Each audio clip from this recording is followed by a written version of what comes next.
Lok Sabha election के पहले मरहले की तशहीर कुछ मिनट पहले खत्म हो चुकी है। 19 अप्रैल को पहले मरहले के लिए 102 पार्लिमानी सीटों पर वोटिंग होगी। इससे पहले इंडिया इत्तेहाद ने अपने इरादे जाहिर कर दिए।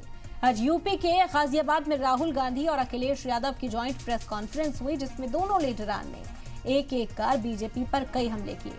अखिलेश ने जहां दावा किया कि इस बार माहौल बदल गया है और एनडीए का सफाया करने पीडीए आ गया है, वहीं राहुल गांधी ने इससे एक कदम और आगे बढ़कर ये दावा ठोक दिया कि पहले तो बीजेपी का माहौल भी था, लेकिन अब बीजेपी सिर्फ 150 सीटों पर ही सिमट जाएगी।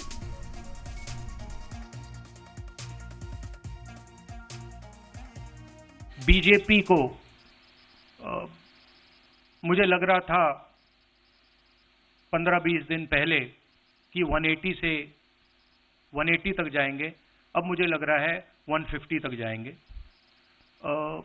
हर स्टेट में हमें रिपोर्ट मिल रही है कि हमारा चुनाव इंप्रूव कर रहा है और अंडर करंट है। जहां तक गठबंधन की बात है, यूपी गठबंधन की बात है, बड़ा पावरफुल गठबंधन है और बहुत अच्छा परफॉर्मेंस होगा हमारा उत्तर प्रदेश में। इलेक्टोरल बॉन्ड ने इनका बैंड बजा दिया। भारतीय जनता पार्टी सभी भ्रष्टाचारियों का गोदाम बन गई। न केवल भ्रष्टाचारियों को ले रहे हैं, बल्कि भ्रष्टाचारियों ने जो कमाया है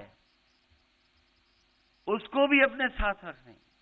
अमेठी की बात कांग्रेस का डिसीजन है, जो भी मुझे ऑर्डर मिलेगा मैं वो करूंगा।